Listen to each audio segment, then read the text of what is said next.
Hey guys, what's up? Welcome back to the channel. It's Cynicalex, and today's video is all about making the right decision and reacting to things in the game. So I'm going to be doing both of those things today.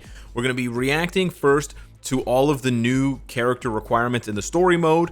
Then I'm going to be deciding on whether or not I need to transcend Heimdall, Sif, Elsa, or Arrow for any of the required missions, because I still haven't, or Nightcrawler, I guess, if they're required for enough of them. And then I'm going to be spending my tokens, which you absolutely need to do. And I usually don't do a PSA for these types of things, but the timer is up. So you have today to do it.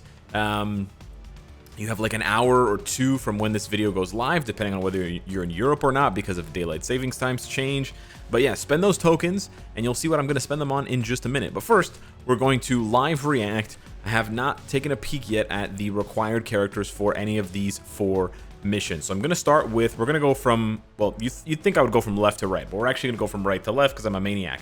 So starting us off with the Thanos mission, which is actually really good to farm because of the premium cards that you can get. Now, a lot of YouTubers, most recently Commander, have done videos opening lots of these boxes, so there is a pretty good consensus on how many boxes of these you need to farm before you'll get a premium card on average. But again, those are averages, so you could get lucky or you could get unlucky, you could get it sooner or you could get it later. But I make these videos not only because it's good content and I like advertising, telling you to farm this stuff, because it's honestly well worth it. Even if you don't have all 3 of the characters, even if you only have 2 of them, even if you only have 1 of them, if you can get the 50% bonus and you can get a little bit of luck, you'll get more fragments. Trust me, this is one of the best ways to farm tier 3 materials and premium materials, but most specifically tier 3 materials. So we got Loki, Odin, and Null. 1 really good and 2 really bad requirements there. Super expensive with Null and Odin. And then next we have Spider-Woman, Doom, and X-23.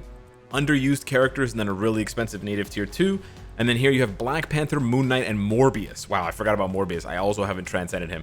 So this is probably one of the worst months I've ever seen for this Thanos mission in terms of how expensive the characters are. You've got 1 premium character in Morbius. Well, 2 with Jessica Drew, 2 premium characters, 2 native tier 2s, and a native tier 3. That is pretty bonkers. Very, very expensive. If you don't have a lot of the characters, or if you don't have most of the characters for that one, maybe stay away from it this time, or this month I should say. Again, it rotates every 30 days. So you can see there the timer is on 28 days now. So for this one, I don't really like it as much because it's ISO farming, but some people still farm it because it's just part of their routine. But again, you can get quite a bit of tier 3 materials from it, and if you have the characters for it, go for it. Here we have 2 Black Order characters, so 2 native tier 2s. Actually, I think I missed a native tier 2 in the did that one have Supergiant? I can't remember. Anyways, 2 native tier 2s plus Black Bolt, which is kind of funny because it's an Inhumans epic or Inhumans storyline. Then we've got Sif, and Sunbird and Daredevil, kind of yikes. Then we have Morbius again with Venom and Human Torch, and then we have Dr. Octopus, Supergiant again, and Thanos. Man. Like, are these getting worse? Supergiant twice on this one, by the way. Are these getting worse? I feel like they're getting worse. I don't know. Maybe it's just me. Okay, let's take a look at this one here. This is another one of the really good ones to farm because the character pool is smaller. Since the characters have to deal elemental damage, you can get Odin's Blessings, and again, you can get a lot of tier 3 materials. So we've got Blue Dragon, which is she's featured basically every month. Jessica Drew and Scarlet Witch. Okay, pretty good there.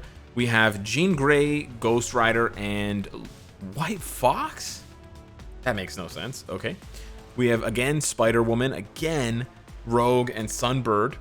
And then we have Thor, Luna, and Professor X. Multiple premium characters. 3 or 4 premium characters. And a native tier 2 in Jean Grey. So, oh, and Scarlet Witch. Kind of expensive, but at least they're good characters. There's no like the worst character there is like Blue Dragon and Spider-Woman. There's no like, you know, goofy characters like Morbius or whatever. But yeah, thus far we've gotten kind of shafted. And then we have the story mode, the standard story mode. This one is the longest to farm, but you get the most, right? The other ones drop 100 to 125 or 125 of the tier 3 materials. This one drops 250. So when you get a drop, when you open a chest and it has one of these bad boys, you get more than a day's worth of farming from World Boss. It's crazy how much this adds up. Like, you just pulling 4 of this is enough to tier 3 a character, right? Like, that's kind of how crazy it is. And then you have a slight chance for CTPs. But let's go to 1-1 here and see. Ares, Hulk, and Cho. Okay, that's fine. That's okay too. Okay, 2 native tier 2s there is kind of ouch for Wolverine and Mr. Fantastic. There we have Magneto, who's kind of expensive. Here we have Sentry, Gambit again, and Wave. We have Wave. What the hell? Bro, something's got to be wrong with this man.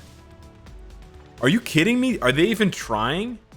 Bro, they just moved Wave to the side and switched Gambit for Baldy. Sentry's the same. That's very bizarre. Okay, White Fox, Shang-Chi, and Proxima. Pretty expensive there. Black Dwarf, Jean Grey, and Silk. Bro, what? Blue Dragon, Sharon, and Human Torch. Okay, that's fine. Sentry again. Moonstone and Doctor Strange. Doctor Strange again in the same position. Bro, this is so sus. With Luna and Human Torch.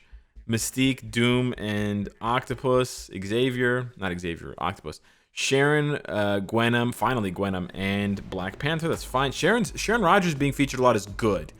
But Sentry and Doctor Strange being featured a lot, I don't know if that's so good. I mean, a lot of players have those characters. That's good, right? That's better than like Molecule Man. That's true. That's true. We got Captain Falcon, Captain America, Black Widow, Black Dwarf, and Valkyrie. Okay. Hulk again, War Machine, nice, and Thing again. This is the second time for Thing. Null, Quicksilver, and Ghost Rider. Luna again, X-23 again, and Molecule Man, the character that I didn't want to see. Nice. Okay. Carnage, Red Guardian, and Cho again. Maker again, and Sif. There's Sif. And then last but not least, we have Dormammu and Apocalypse. Wow, that's toxic. That's so expensive. And then Daredevil. Yeah, man, I don't know. Last month, I reacted to this one saying that I thought it was kind of brutal that we had Moonstone 5 times because she's a Crystal Wall character. And now I think we only have Moonstone once and Magneto once. But, man, we got Null like 2 or 3 times. No Mephisto this time, I guess. So you sort of, you know, swap one for the other. But we got like Sentry 3 times, Doctor Strange 2 times. Pretty much every other native tier 2. We saw Apocalypse, Maker, Wolverine, Jean Grey. Like, the whole party's there. There's even a freaking Molecule Man. I don't know. Are those the most expensive requirements we've ever seen? I don't know. We saw every single member of the Black Order besides Corvus, right? Supergiant multiple times, Black Dwarf multiple times. I don't know, man. That was really expensive. So yeah, if you've had those characters, good luck to you farming. If you don't, I don't know. Should I don't really want to. I don't think I really want to transcend Sif for like 2 missions. I saw that Beast Mode Gaming did that, but I don't think it's worth it. I don't know, dude. Maybe he can convince me. Maybe I should watch his entire video and see. I just saw the thumbnail and I sort of got the gist of it. But anywho, on to the next part here. We're going to be spending our tokens. You got to spend your tokens. You're running out of time. My advice, as always, is unless your cards are perfect, go for the card, because a good card is going to improve your account, your entire account, whereas a Mega Tier 2 ticket is for 1 character. Here we go. We get Guardians of the Galaxy, which is pretty cool there. And now, because we have enough, and we're actually going to double dip on this video. That's actually not a bad card, but I don't want it. We're going to double dip on this video. We have White Fox,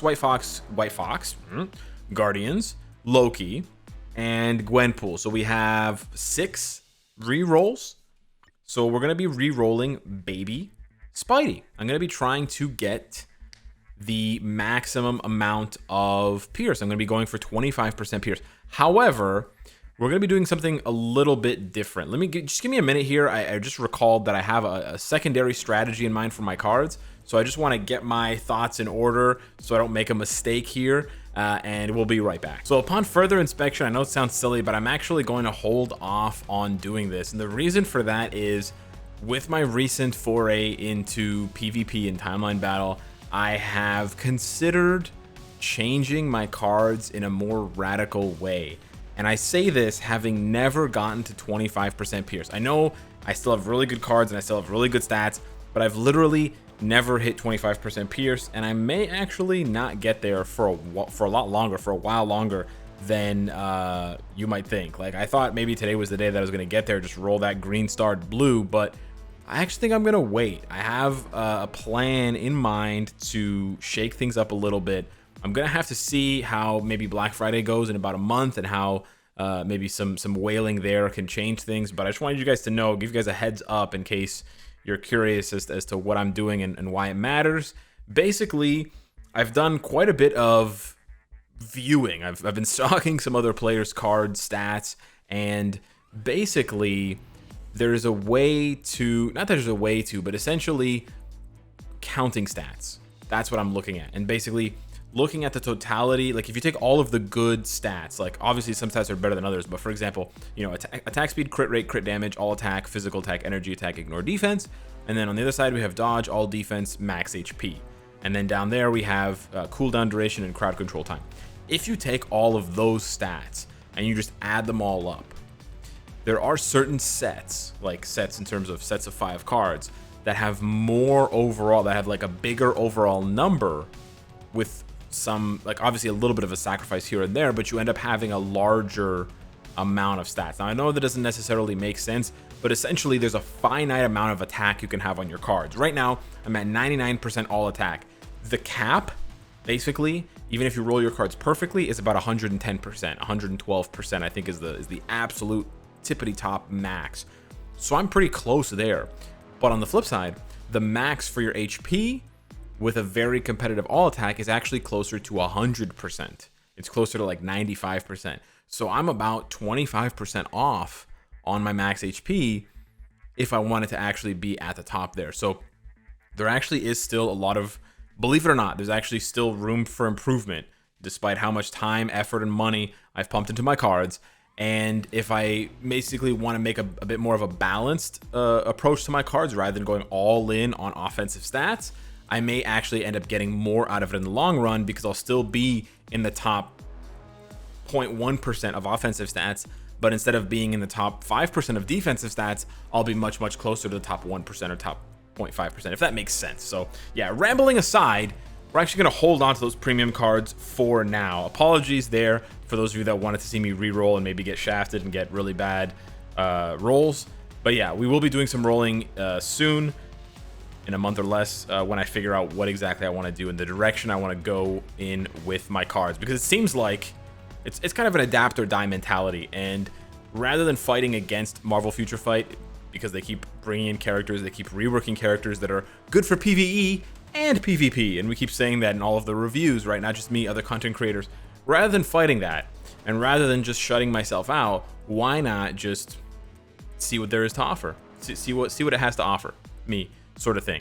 And so building my account for that and sort of shifting and having everything available to me and having a competitive chance in all of that, rather than feeling like I'm fighting with one arm in Challenger because my cards aren't built for PvP, is kind of the direction I'm trying to go in. By the way, 84-6, not bad for a guy who's never really taken PvP seriously until recently. Not bad. So anywho, thanks so much for watching this video. Let me know what you think down below in the comments about the story mode requirements, and if you have anything to add for my card rambling nonsense, and if you know whose accounts I've been looking at, hit me up with your theories. Thanks so much for watching. Thumbs up if you enjoyed the video, and I'll catch you in the next one. Take care.